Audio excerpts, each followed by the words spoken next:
ঢাকা বিশ্ববিদ্যালয় কেন্দ্রীয় ছাত্র সংসদ ডাকসু নির্বাচনে গবেষণা ও প্রকাশনা বিষয়ক সম্পাদক পদ নিয়ে চলছে নানা আলোচনা। জুলাই আন্দোলনে আহত সানজিদা আহমেদ তন্নির সম্মানে এই পদে প্রার্থী ঘোষণা না করার সিদ্ধান্ত নিয়েছে ছাত্রদল।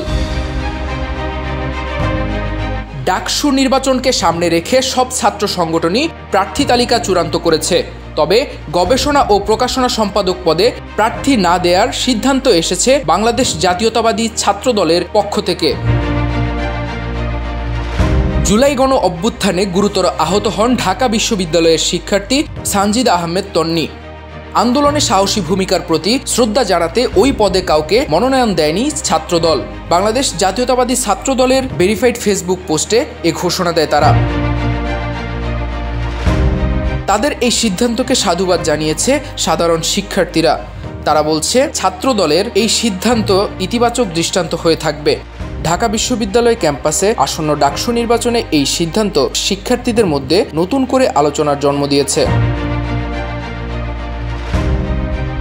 নাইমুল ইসলাম, বিপ্লবী বার্তা।